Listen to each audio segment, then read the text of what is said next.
إن الحمد لله نحمده ونستعينه ونستغفره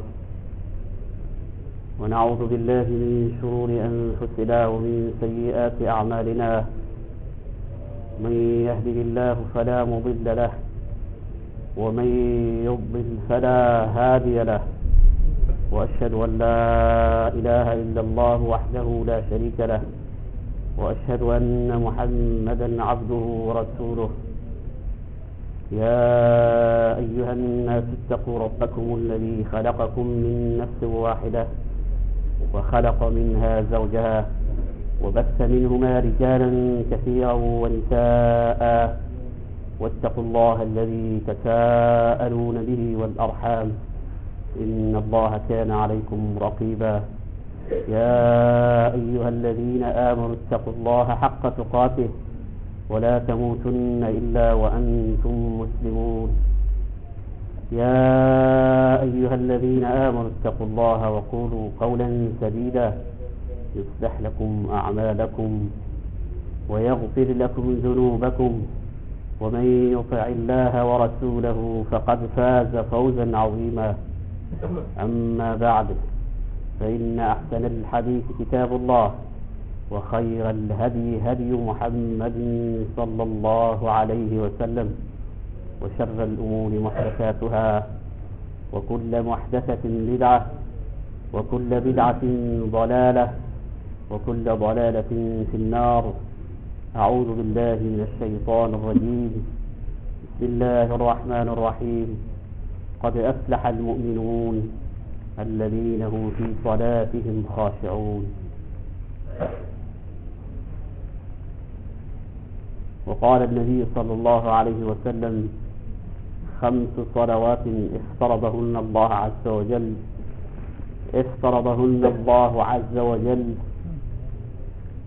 من أحسن وضوءهن وصلاهن لميقاتهن وأتم ركوعهن وسجودهن وخشوعهن كان له على الله عهد أن يدخله الجنة، ومن لم يفعل ذلك فليس لله عهد، إن شاء عذبه وإن شاء غفر له،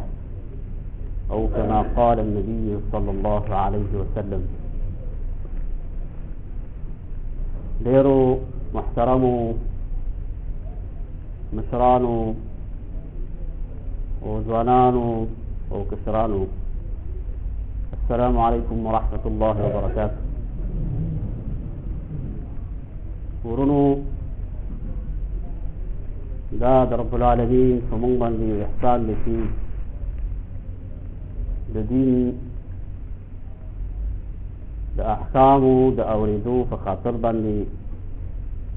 د الله تعالی په کور کې راجمع شوي، او ډېرو ورونو به محنت کړی چې د دې ځای نه به راغلي، خو دا دی د الله تعالی انعام او احسان په ځان باندې وګڼي، د الله تعالی ورته دا توفیق ورکړي. دا د الله تعالی فضل او احسان دی. دا هم د الله په موږ باندې احسان دی چې په دې ملک کې اوسېږو او د دې ملک او د حکومت د نگرانۍ لاندې دیني اجتماعاتو او د دین د احکامو د اورېدو دپاره داسې مجلسونو د راجمع کولو دپاره دوی ترتیبات او تنظیم لري. دا یې د ټولو ته اجر ورکړي، او د دې وجې نه زه د اسلامي وزارت چې دا مرکز د هغې تابع دی، د هغوی شکر ادا کوم، او بیا د محترم شیخ زاهد الله صاحب توحیدي چې پښتنو د تعلیم او د تربیې او د دعوت مسؤول دی، الله دې دې ته هم اجر ورکړي، او د ځم شکر ادا کوم، او ستاسو شکر ادا کوم چې په شوق باندې راغلي یاستئ تر څو د الله احکام واورئ. ورونو،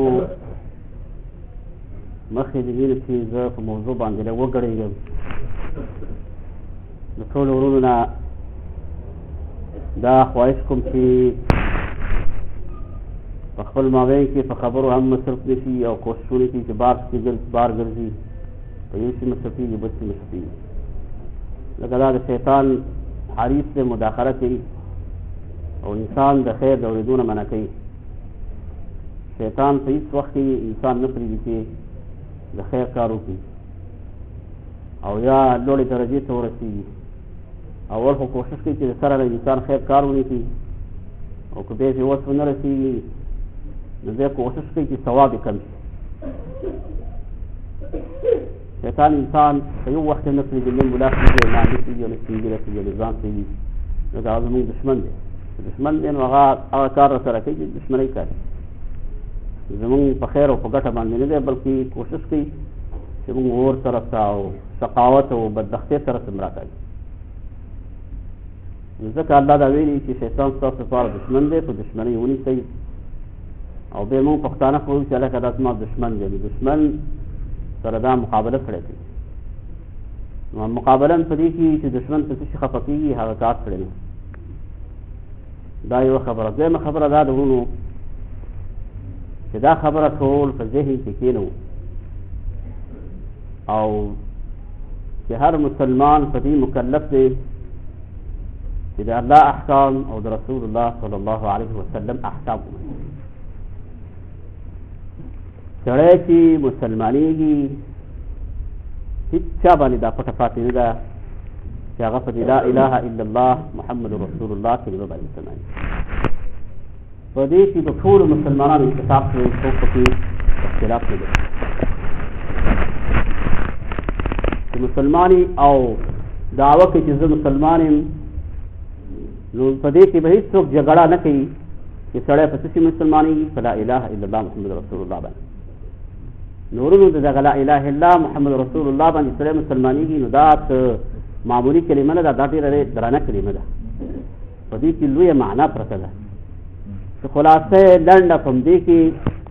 راټولېږي چې توحید د عبادت حقدار الله دی بندګي به د الله تعالی کېږي هر قسم بندګي چې د زړه سره تعلق لري د ژبې سره تعلق لري د وینا سره تعلق لري ظاهري عمل سره تعلق لري باطني عمل سره تعلق لري د انسان فردي زندګي سره تعلق لري د اجتماع سره تعلق لري خو چې الله تعالی انسان په څه شي ماموره کړی چې دا وکړه د هغې کول د څه شي نه انسان منع کړی دا مه کوه د هغې نه ځان ساتل دا عبادت او دغه عبادت چې سړی کوي یو شی پرېږدي د څه دپاره یې پرېږدي الله دپاره یو شی کوي او عمل کوي څه دپاره به یې کوي د الله دپاره دا د لا اله الا الله معنا خلاصه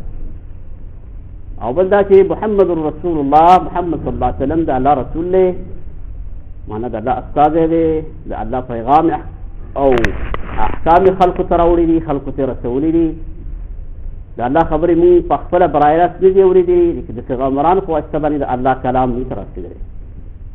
نو د رسول الله معنا دا ده چې مونږ د هغې خبره ومنو چې ویلې چې دا وکړه هغه وکړو په څه شي کې چې هغه دا ذکر کړی چې د دې کولو باندې اجر او ثواب دی په هغې باندې باور وکړو یقین وکړو چې دا رښتیا خبره د څه شي خبرې ورکړی چې داسې به کېږي یا داسې شوي دي یا به داسې راځي په هغې باندې تصدیق نو د دې وجې نه د ټولو مسلمانانو اتفاق په دې خبره باندې دی چې دین د الله حکم او د رسول الله صلی الله علیه وسلم د الله تعالی حکم د رسول الله صلی الله علیه وسلم حکم دا دی په دې کې اختلاف دی خو شیطان داسې دی چې شیطان خلک نه پرېږدي شبهې ورته غورځوي او د سمې لارې نه څوک بیخي کږوي او څوک تلک کږوي نو د دې وجې نه د مسلمان صفت دا دی چې کله ورته وویلی شي چې دا د الله حکم دی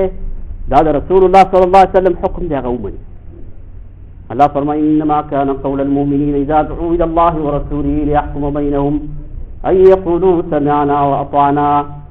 دا الله وایي چې د مؤمنانو وینا دا ده چې کله ورته وویلی شي چې دا د الله حکم دی الله طرف ته راوبلل شي د رسول الله صلی الله علیه وسلم طرف ته راوبلل شي نو دوی وایي چې موږ سمعنا د الله احکام مو واورېدل واطعنا او د زړه د کومې ومنل نو دوه خبرې دي یو دا چې اورېدلو ته که زمینه درته برابره ده باید ویې دیو جن رسول الله صلی الله علیه وسلم دا ویلي چې هر چا ته زما د نبوت خبره ورسیږي او ویوري او بیا په ما ایمان نه راوړي چې یهودي که نصراني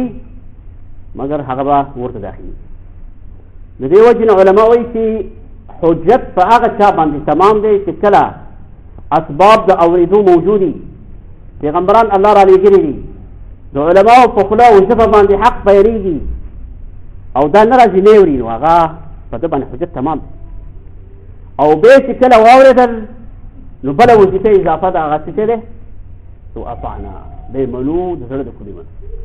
نو په دې کې به چلو چرا نه کوي.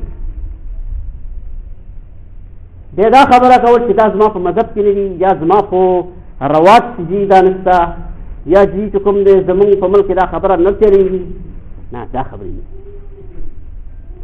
او درېیمه خبره دا ورونو چې په دې خبره باید ځان پوه کړو، دا ځکه د موضوع نه مخکې ویم چې ورونو ذهن خلاص شي چې د دین امامان د رسول الله صلی الله علیه وسلم نه بهترین خلک وروسته څوک وو؟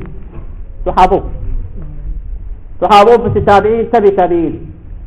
او بیا د دین امامان چې کوم مشهور شوي دي او کوم مشهور نه دي، دا ټول د دین امامان دي، پیشوایان دي، د دین سترې دي،